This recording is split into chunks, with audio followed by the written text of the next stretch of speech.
So I'm here with the fantastic Kryder, the pioneer behind K2 and Aphrodite. So how are you? Fantastic, thank you. Yes. Good. Welcome back to Manchester. How do you feel about headlining with Danny Howard at Sound Control tonight? I'm really excited actually. Danny's a good friend of mine, and yeah, we've known each other for years. I love Bassface, and yeah, I was pretty excited when they asked me to come and do Bass Fest for them. So yeah, really excited actually about getting down there and getting stuck in tonight, definitely.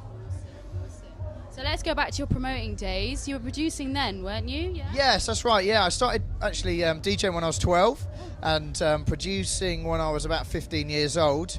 So what's that, 2 years now? I'm 17 now, so it's, you know, that old chestnut. No, yeah, I've been doing it a while actually, and yeah, so I started out into that, and then no one would book me actually, so I got into promoting my own nights. And just thought, yeah, I'll book myself, why not? So it sort of started like that, really, as like DJing and producing and promoting all fitted really well together. And yeah, I mean, I came up to Manchester when I was 18 years old, and yeah, started out on the club scene there, DJing and promoting and stuff, and doing student events. And yeah, I loved it, to be honest with you, and stayed up here. You know, for a long time. I've actually got a house in Manchester still, so I'm in between London and Manchester at the moment, and yeah, I love coming back to the city. I think it's amazing. It is an awesome city, it is. Yeah. So let's 2011, I'd say the year is where you really kick-started your career. What would you say is the biggest highlight of that year? Probably sort of doing some gigs with Tiesto, really. I really looked up to him, and I got a phone call to fly out to Ibiza and open for him at his show in Privilege to 10,000 people, and I tell you what, I absolutely shit myself. Can I say that? Yeah, yeah, I did. Yeah, it was. Yeah, it was pretty nerve-wracking because. Yeah, there was literally 10,000 people in the room, and I was warming up for probably the biggest DJ in the world. Well, he was the biggest DJ in the world at the time, so yeah, it was insane, absolutely insane. Yeah, I loved every minute of it, and yeah, to drop my own track that I produced on his label, you know, whilst warming up for him to 10,000 people, it was extremely exciting for me. Yeah, so yeah, it was good. We had a good after party. Yeah. Oh, really? Yeah, for a couple of weeks. What do you say is your drink? What is my drink? What isn't my drink? I mean, you know, flipping it, you pour it down me, it's fine. Petrol, diesel, whatever you want, you know, let's go. So, yeah, I'm pretty wild when it comes to partying. So, I wouldn't say I'm a specific drink. You know, I have a specific drink, but, you know, vodka's quite cool. Yeah, good vodka. Yeah. Okay, awesome. So who would you say is your biggest influence? And if you have a motto, what would you say is your motto?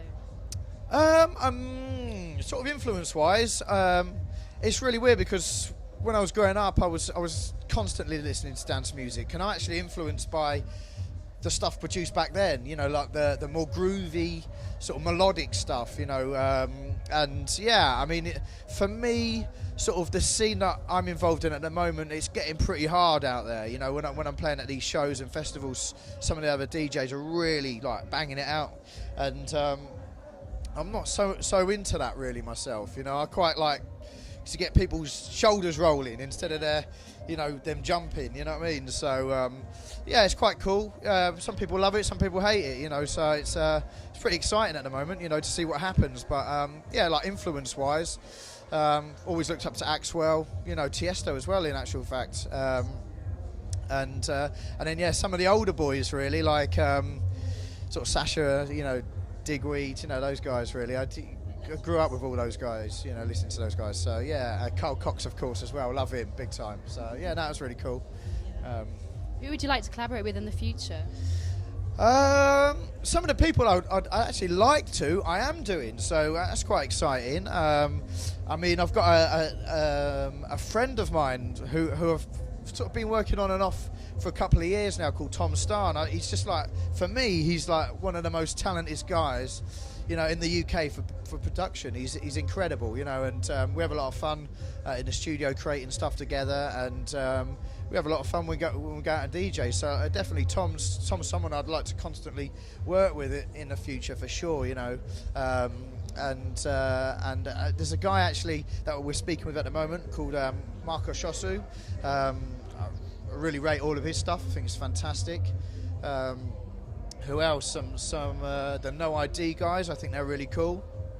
Sonnery James and Ryan Marcioni. I think those guys are cool as well. So anyone who's sort of pushing that more funkier, groovier vibe, really. Yeah, a little bit of tech as well. You know, I'm really into that side of stuff. So yeah, that's pretty cool. You know, those guys. Yeah, for sure. What would you say is your favourite track of the minute you can't stop listening to? Oh God, that's put me on this. Yeah, there's quite a lot of tunes out there, really. I don't know. I like. There's a track in my set at the moment, and it's not like an anthem or anything, but it's just a really cool track. It's cool. It's by the Lundes brothers, and it's called Slapper. And it exactly does that. It slaps you in the face when it drops. It's really cool, and I love that. And yeah, it doesn't roll into some big massive riff or anything. You know what I mean? It's just a cool rolling chuggy house tune. You know what I mean, with a wicked bass line. So yeah, I'm into that at the moment. I'll check that out. So you're known for your famous visor. What would you? Yeah, I know. What would you say is the fancy dress outfit that you're most proud of that you've worn in the past? I feel, well, actually, New Year's Eve probably at Sankey's when I was playing there. I don't know what it fucking was. I think I was like half Matador, half barbershop fucking quartet or something. It was really random, but yeah, that was pretty weird. Yeah, pretty weird. Yeah, that was cool. What else? I don't know. I've worn all sorts of stuff. I dressed as a butcher once to go to Creamfields. Fucking hell. Yeah. Me and my mate dressed as a pair of butchers. It was ridiculous running around with these fucking aprons on and stuff. Yeah, it was good. We're throwing, you know, chops and steaks at everyone. Yeah. No, it was good fun. Yeah. And final question. This is really hard. You've got to choose two to keep forever out of sex, music, and food. Well, I'm gonna keep music definitely. Fucking gonna keep sex, yeah. Probably, yeah, I suppose it's sex.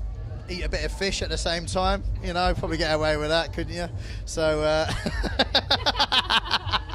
Saucy. Yeah, you know. I'd say, yeah, definitely keep sex and music. What was the other one? Food. Oh, fucking hell. You die without food, so there you go.